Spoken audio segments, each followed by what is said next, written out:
बनवणार आहोत तळणीचे मोदक। त्याच्यासाठी मी ते 1.5 कप गव्हाचे पीठ घेतलेलं आहे, हे 200 ग्रॅम आहे। व्यवस्थित चाळून घ्यायचं आहे। त्यातच टाकणार आहोत पाव कप रवा, बारीक रवा घेतलेला आहे, हा 50 ग्रॅम आहे, तोही त्याच्यामध्ये चाळून घ्यायचा आहे। त्यात टाकणार आहोत चवीप्रमाणे मीठ, व्यवस्थित मिक्स करून घ्यायचं आहे। 2 टेबलस्पून साजूक तूप गरम करून घेतलेलं आहे, ते आपण ह्याच्यामध्ये टाकणार आहोत। चमचेच्या सहाय्याने मिक्स करून घ्यायचं आहे।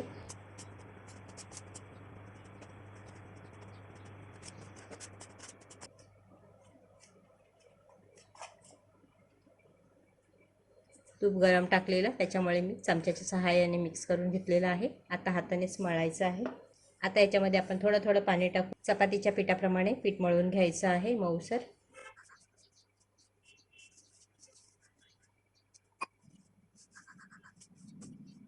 आपला हे छान मऊसर असा पीठ मळून तयार झालेला आहे। त्याच्यामध्ये आपण थोडंसं तेल टाकून त्याला व्यवस्थित मळून घ्यायचं आहे। पुन्हा तेल किंवा तूप टाकून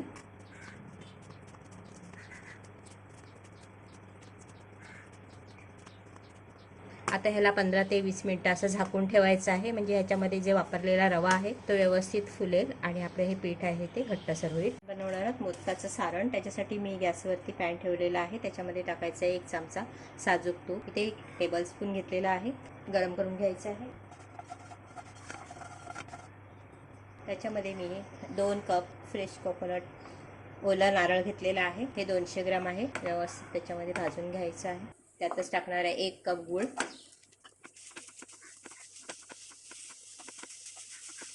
त्यात आपण टाकणार आहोत बदाम पिस्त्याचे काप 50 ग्रॅम आहेत, त्यातच मी 4 वेलच्या कुटून टाकलेल्या आहेत।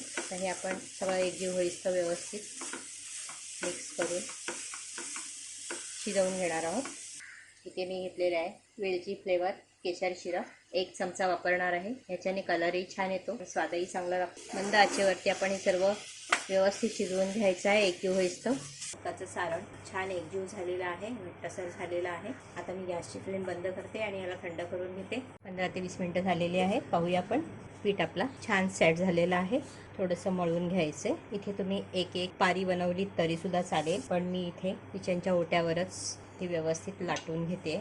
सुकं पीठ लावून किंवा तेल लावून तुम्ही हे पोळी व्यवस्थित लाटून घ्यायची आहे। इथे मी सुकं पीठ घेतलेलं आहे गव्हाचं, त्याच्या जागी तुम्ही तांदळाचं पीठ किंवा मैदा वापरलं तरी सुद्धा चालेल।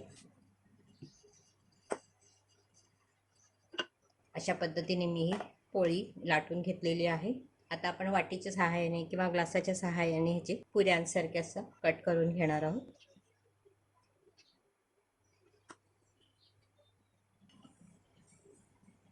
जास्तीचं पीठ काढायचं आणि त्याच्या पुन्हा पुऱ्यासारखं लाटून घ्यायचं, हे पहा। आता त्याच्यातच मी सारण भरून घेणार आहे। अशा पद्धतीने तुम्हाला जेवढं लागेल तेवढं सारण तुम्ही भरू शकता। छोट्या छोट्या गोळ्या बनवून घेतल्या तरी सुद्धा चालते। तुम्ही इथे पारीला साईडला पाणी लावून घेतलं किंवा दूध लावून घेतलं तरी सुद्धा चालेल। आणि इथे अशा आपण पाकळ्या बनवून घेणार आहोत।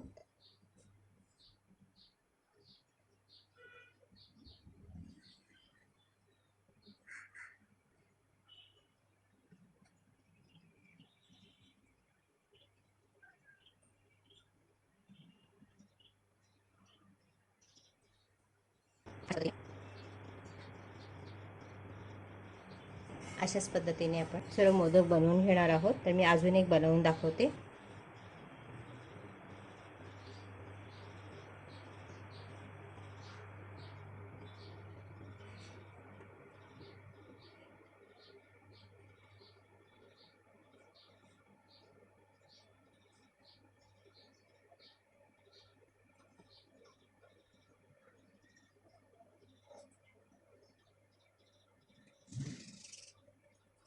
अशाच पद्धतीने आपण सर्व मोदक बनवून घेणार आहोत। पद्धतीने मी सर्व मोदक तयार करून घेतलेले आहेत। आता आपण तळून घेऊया। मध्यम आचेवरती तेल गरम करून घेतलेलं आहे आणि मध्यम आचेवरच आपण मोदक तळून घेणार आहोत। पाहूया पण तेल किती गरम झालेलं आहे। अशाच पद्धतीने तेल व्यवस्थित गरम आहे, जास्त पण गरम नाही आहे, एकदम पण कमी गरम नाही आहे। आता या तेलामध्ये जेवढे राहतील तेवढे मोदक आपण इथे सोडणार आहोत।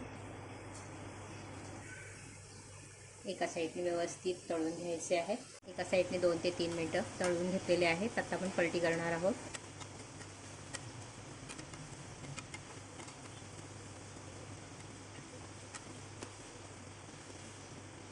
सर्व बाजूने आपण छान तळून घेणार आहोत. 7 ते 8 मिनिटं झालेली आहेत. मध्यम आचेवरती छान गोल्डन ब्राऊन करून घेतलेले आहेत. हे पहा मस्त खुसखुशीत झालेले आहेत. आता आपण हे काढून घेणार आहोत.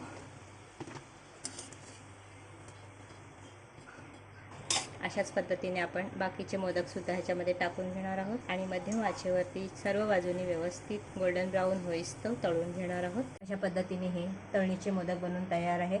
तर हे तुम्ही 10 ते 12 दिवस स्टोअर करून ठेवू शकताय. जेव्हा पाहिजे तेव्हा बाप्पाच्या नैवेद्यासाठी वापरू शकताय. तर तुम्ही ही रेसिपी नक्की ट्राय करा. मी एक तुम्हाला तोडून दाखवते.